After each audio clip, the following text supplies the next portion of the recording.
Today I will be demonstrating the grafting technique as seen in the Seine Cowl and Seine Cuffs by Knit Eco Chic. A few things before we jump in. I'm just going to demonstrate on the cuff, but the same techniques apply to the cowl. To help recognize right side and wrong side has orange stitch markers on it, and wrong side has white stitch markers on it. So you'll need your nearly complete cowl or cuff, a yarn needle, and I also recommend having a spare DPN. What makes grafting these particular items a fun challenge is that you're grafting garter stitch sections, reverse stockinette stitch sections, stockinette stitch sections, as well as optional drop stitch sections. Anytime you're not sure what stitch you're doing, it's a great time to grab your spare DPN and just pretend to do the stitch. For instance, the first one is knit, and you can see that the yarn comes down from the top. And you can always refer to your chart or your written instructions to see what stitch comes next if you can't remember by looking at them. Okay, so let's dive in. With the wrong side facing, create a circle. The first stitch is down from the top, and then you jump over to the tail end. And with the tail end, all that matters is where the contrasting color or your setup row intersects with your actual knitted item. You do not need to worry about what happens with the cast on and setup row. Just setup row 1 and the first row of knitting. So you can see that the yarn comes up and down through that loop. So you follow the setup row, pull tight, returning to the stitch on the needle. Since you came down to start, you go up to finish and slide it off. Second stitch, again down to start,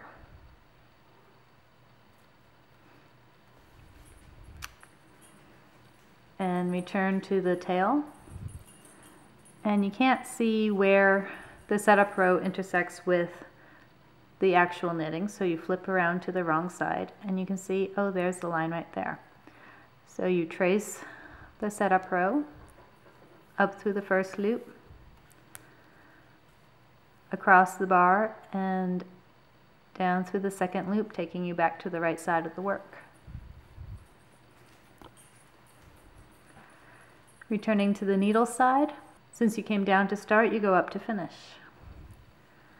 You continue those two until you have finished the garter stitch section. You'll know you'll finish because you'll hit your stitch marker. Next stitch. If you're not sure what to do, it's a great time to pull out your spare DPN, pretend to do the stitch. You see it comes down to start.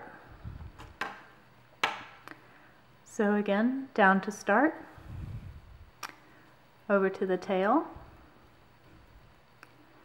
and you see the third setup stitch of the darker blue.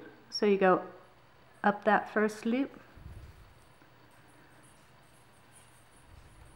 The tail keeps getting in the way, I apologize. And you go across, and you go down the second loop. Returning to the needle side, you came down to start, so you go up to finish. And then you slide it off. Next stitch. If you don't know what to do, pull out your spare knitting needle, and you see you go up to start. So you go up to start with the yarn needle,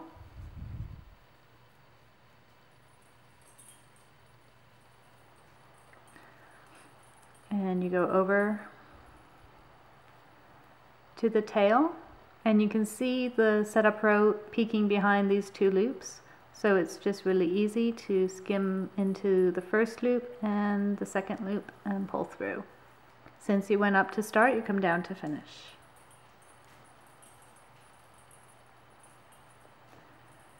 Okay, we have a couple of stitches done, so let's turn it around. And you can see you've got garter stitches and then a purl stitch and then a knit stitch. So we're right on target. This is where you have the optional drop stitch. So I'm going to switch over to the other sample. So I went back one stitch just so that I'm not starting right on the drop stitch. Come down to start. Flip over to the other side. Find your setup row. This time it's black. And go up the loop. Across the setup row and back down the loop. It's a little hard to see the loop because it is half of the drop stitch. Just make sure you go down where the black yarn goes down. And up to finish. Now you're on the drop stitch, and it's the absolute hardest thing in the world to graft. No, not really. It's probably the easiest thing to graft. You just take your yarn and you leave a length about the same length as the drop stitch, and you go ahead and you do the next stitch down to start.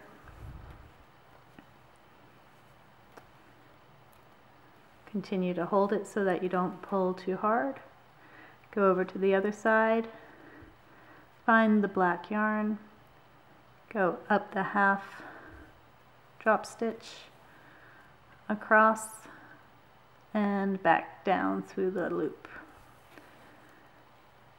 Again, making any sort of adjustment so that the drop stitch stays about the same width. And since you came down to start, you go up to finish.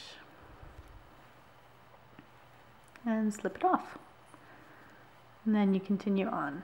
I'm going to resume the non-drop stitch method just because it stays a little tighter, it's easier to see. Back to the non-drop stitch sample. Next one, you go down to start,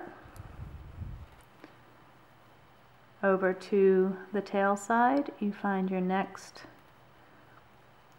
setup row, and it's kind of hard to see where these guys are coming. So this is one of those instances that I recommend flipping over to the back. Mark your spot with your finger, and there it is. So you just skim through the two loops, tracing that setup row, and since you came down to start, you go up to finish. And don't worry if you have some tail in front and some in back. When you remove the setup row, that all disappears. Next stitch. It's a different stitch, so I'm going to pull out my trusty DPN and pretend to do the stitch. And I see I go up to start. So go up to start.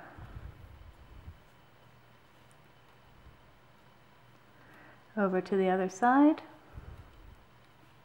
You're into this cable section. And it's a little bit difficult to see, again, where the appropriate loops. So this is another time that's really grand, just to flip into the wrong side and follow it there. So I can see quite clearly I start going through this loop, but then I can't see which one I come out. So go down and flip over to the other side. And here I can clearly see, oh, it's this loop here that it intersects with. So it's the one I'm going to go up. Since you went up to start, you go down to finish. And slip it off. You can flip it over to the right side and verify, despite having half and half with the tail, it does look like a knit stitch. Next one. Down to start.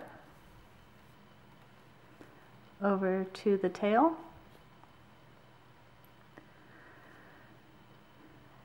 And again, this is because of the cable, a little bit difficult to see. I can start tracing there, stick my needle in and flip it to the back or the wrong side. And now I can clearly trace that setup stitch and go back through that loop. Since you went up to start, you come down to finish.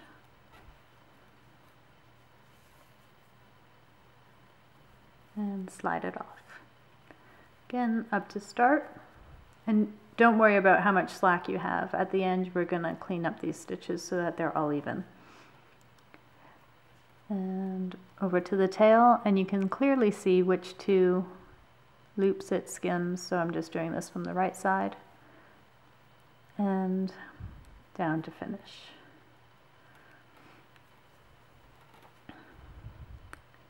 And slip it off. And then up to start and over to the tail. Again, you can clearly see it skims these two loops. Trace that startup row and down to finish. Well, add a stitch marker. That's our little visual that our stitches are now different than what they look like. So refer to your chart and pretend to do the stitch if you need to.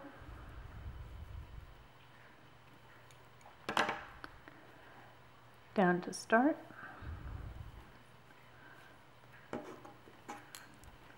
Over to the tail.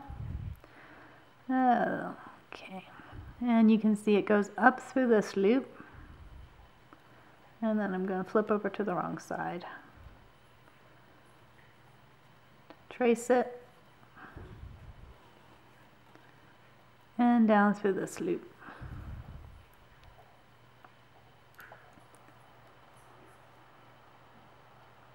Since you came down to start, you go up to finish. Lots of tails here.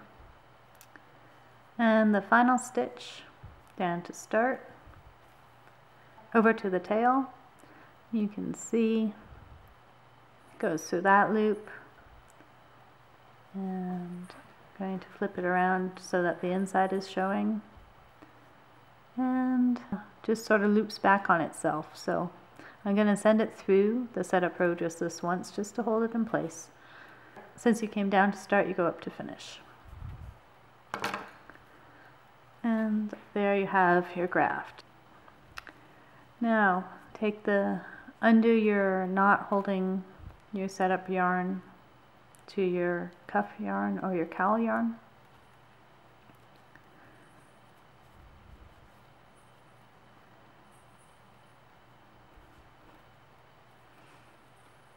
And take just the cuff cowl yarn and tie a knot.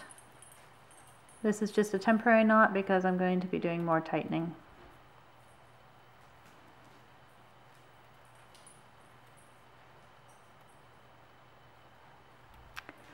Now you remove your setup row, and I find the easiest thing to do, welcome to use scissors and snip it out.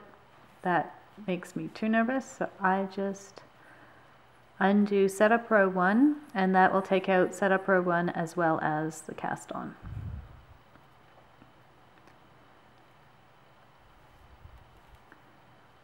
And it's pretty easy to find setup row 1 to take it out here.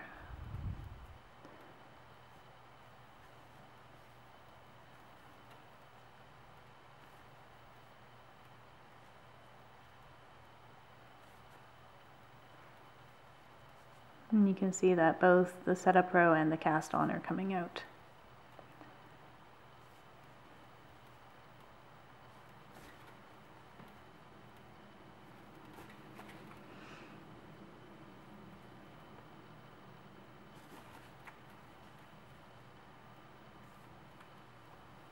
And that's one side that it flips over to the right side of the work, so just going to send it through.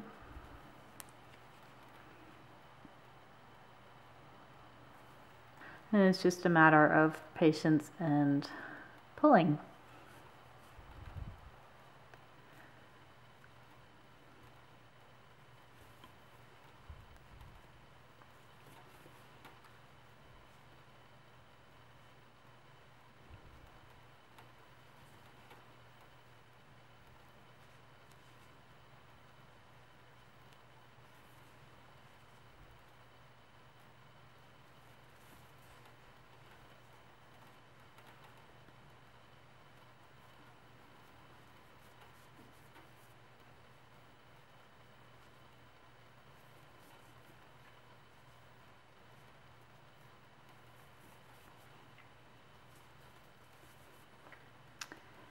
Okay, now your final task before you tie this knot and weave in your ends is to tighten up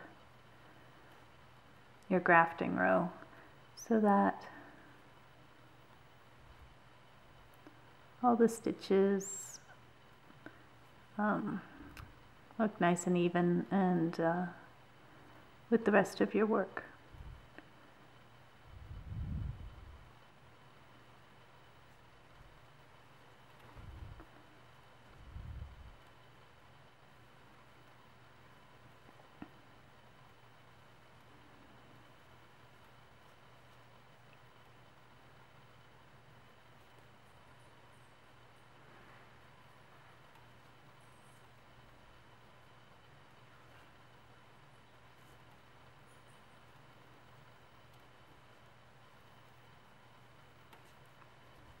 You also want to do this if you do the drop method.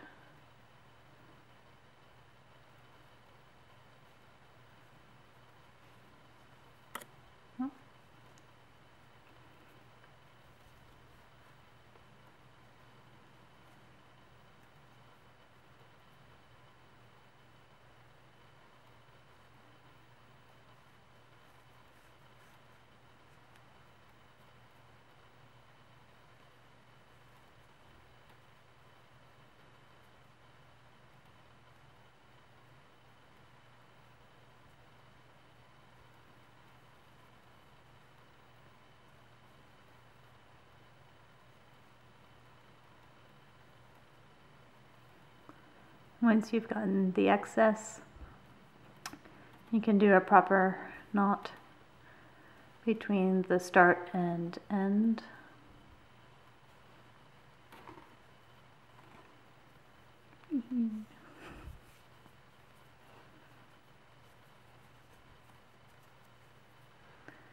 Okay.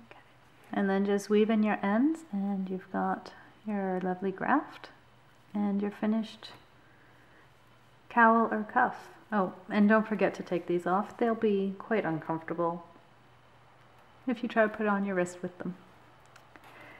Thank you for watching this tutorial on grafting as seen in the Seine Cowl and Seine Cuffs, or for those in French, the Seine Cowl and Seine Cuffs by Knit Eco Chic.